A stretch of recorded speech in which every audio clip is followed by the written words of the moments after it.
बच्चों, तो हमारे 3 सवाल तो हो गए थे उस टाइप से, वो वीडियो अधूरा रह गया था। अब चौथे सवाल में सही जोड़ी बनाई है, तो इसमें cosec x ten x, cosec x लोग टेन एक्स बाई टू, ये आपको फॉर्मूले वगैरह आपको सब पता है, तो ये आप उससे कर लीजिएगा। नहीं आया तो मुझे कमेंट बॉक्स में बता दीजिएगा। इसका एक वाक्य का जरूर मैं आपको समझा देता हूँ। एक वाक्य में पहला दे के रखा है a to the power x dx का मान क्या है, तो इसका directly a to the power x लोग ये होता है। अब ये कैसे होता है, आपको सोल्व भी करना है तो आप डायरेक्टली भी सोल्व भी कर सकते हो। देखिए जरा, मान लो y बराबर a की पावर x मान लो, तो यहाँ पर dy बराबर क्या हो जाएगा, a की पावर x dx, a की power x log e a dx। अवकलन अगर आपको आता है तो अवकलन में आप इसको इस टाइप से कर सकते हैं। तो dy निकाला हमने, a की power x log e a dx। आगे सोल्व करा, dy ये इसके बटे में आ गया, log e चल रहा है यहाँ पर a, जो गया a की पावर x dx। तो इस समीकरण में a की पावर x dx का हम लोग मान रख देंगे। a की पावर x dx का मान क्या है हमारा, यहाँ पर dy, ये लिखा dy बटे में है log a, ये लिख दिया हमने log a। इसको यहाँ आगे देखेंगे, dy का समाकलन क्या हो जाएगा, y बटे में चल रहा है log a, और y की वैल्यू कितनी मानी थी, a की पावर x। तो ये आप इस टाइप से भी बेटा इसको सोल्व कर सकते हैं, और अगर नहीं तो इसको डायरेक्टली आप याद रखिए, फॉर्मूला ही एक प्रकार का a की पावर x का समाकलन a की power x log e a होता है। तो ये आप इसको नोट कर लीजिए। इसका दूसरा सवाल है x बराबर 2 पर, हाँ ये थोड़ा अच्छा सवाल है। x बराबर 2 पर एक वक्र देके रखा है, कर्व दिया है आपको, क्या दिया है, y is equal to x cube minus x की स्पर्श रेखा की प्रवणता ज्ञात कीजिए। स्पर्श रेखा की प्रवणता, ग्रेडियंट ऑफ टेंजेंट, प्रवणता ज्ञात करना है। तो प्रवणता का फॉर्मूला सीधा सा होता है dy अपॉन dx, एक बार अवकलन। तो बेटा आपको यहाँ पर y बराबर देके रखा है x cube minus x, x के सापेक्ष अवकलन करो इसका, तो dy अपॉन dx क्या हो जाएगा आपका 3x स्क्वायर माइनस 1, अवकलन कर दिया। बट x बराबर 2 पर हमको निकालना है, तो x की वैल्यू 2 पुट कर दो यहाँ पर, तो dy अपॉन dx, x बराबर 2 पर 3 वैसे ही लिखा, x की वैल्यू 2 है, 2 का स्क्वायर हो गया 4, माइनस 1 वैसे ही, 4 दिया 12, 12 में से 1 गया 11। तो इस टाइप से आपने प्रवणता निकाली जा सकती है। प्रवणता के लिए आपको बेटा dy अपॉन dx करना है, कुछ भी नहीं करना है, सिर्फ एक बार अवकलन करना है। अगर आपको x y इस टाइप की वैल्यू देता है तो उसको बाद में पुट कर देना है ना, पहले से वैल्यू मत रख देना, वरना आंसर नहीं आएगा, वो dy अपॉन dx 0 हो जाएगा। नोट कीजिएगा।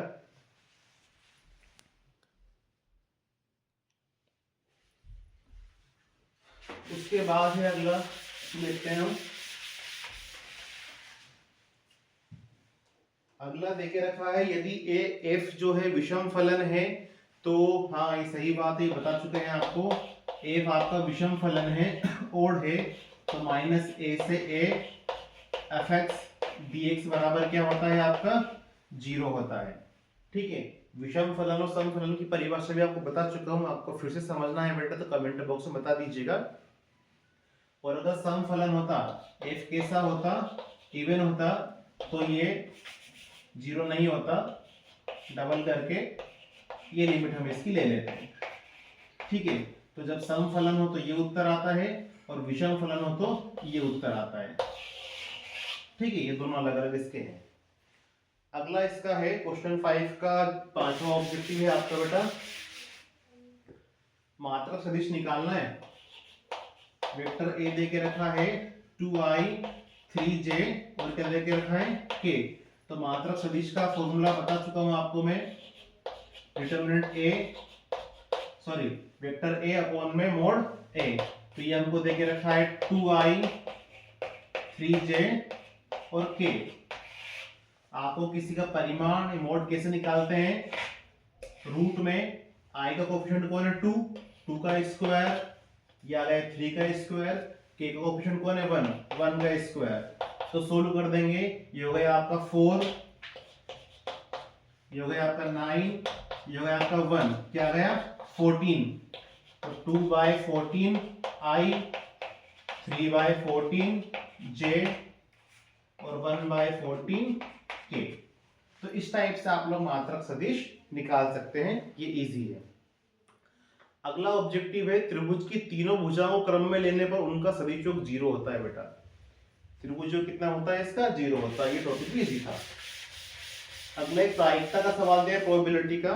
इसमें स्वतंत्र प्रायिकता दी है, तो पीए बराबर हमको देके रखा है 3/5 और पीबी बराबर देके रखा है आपको 1/5।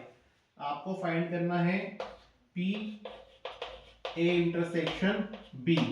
स्वतंत्र है तो P A dot P B. ये टॉपिक आपको बता चुका हूं क्लियरली। 3/5, 1/5, 3/25। इसमें कोई शंका वाला कुछ काम ही नहीं है ना, कुछ टफ है। आपको एक फॉर्मूला ध्यान रखना है, स्वतंत्र है तो ये आप इंटरसेक्शन निकाल चुके हैं। ठीक है, ये आपका लगभग हो गया बेटा सारे ऑब्जेक्टिव। अगर इसमें से कुछ ऑब्जेक्टिव आपका बच जाता है तो मुझे आप कमेंट बॉक्स में बता दीजिएगा। इसका एक क्वेश्चन नंबर 6 जो है, इसका अथवा वाला मैं आपको बताना चाहूंगा। इसमें आप लोग त्रुटि कर देते हैं। आपको fx बराबर देके रखा है x + 7 और gx बराबर देके रखा है x - 7। प्रश्न में बोला है फॉक 7 निकालो, आपको ये ज्ञात करना है। अब इसका मतलब समझिए फॉक 7 का, ध्यान दीजिएगा। ये लिखा मैंने f, ब्रैकेट लगाया, ये लिखा G7। इसको इस टाइप से लिखा जाएगा, ठीक है, ध्यान दीजिएगा। ये f तो वैसे ही है, इसको छुपा लो। G7 Gx, G7 Gx, it means G, ये G x 7, x की वैल्यू क्या है 7, तो Gx बराबर होता है x - 7। Gx बराबर होता है x - 7, G7 होगा ये भी।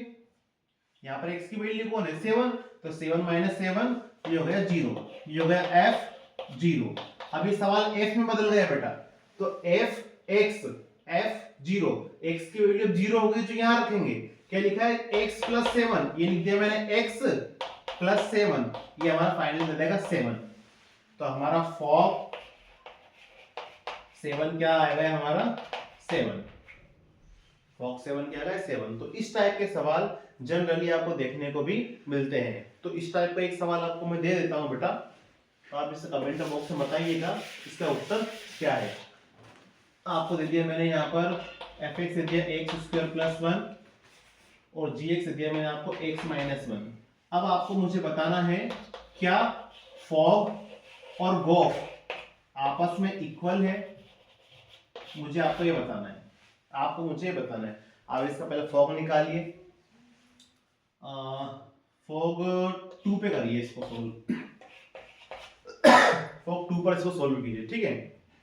तो क्या फॉग और गॉफ इसके इक्वल है? अगर इक्वल है तो मुझे बताइए, नहीं है तो बताइए, कमेंट बॉक्स में इसका उत्तर जरूर बताइए। तो आपके इस टाइप के सारे ऑब्जेक्टिव बेटा मैंने बता दिए हैं। इसके अलावा भी अगर कोई सा डाउट का सवाल है तो मुझे कमेंट बॉक्स में बता दीजिए। आप लोग अच्छे से तैयारी कीजिए। आप लोगों का एक पेपर और बनाऊंगा तो उसको भी हम लोग सोल्व करेंगे, तो पिछले साल के पेपर भी हम लोग सोल्व करेंगे। तो आप बने रहिए बेटा, तब तक के लिए थैंक यू और अच्छे से तैयारी कीजिए।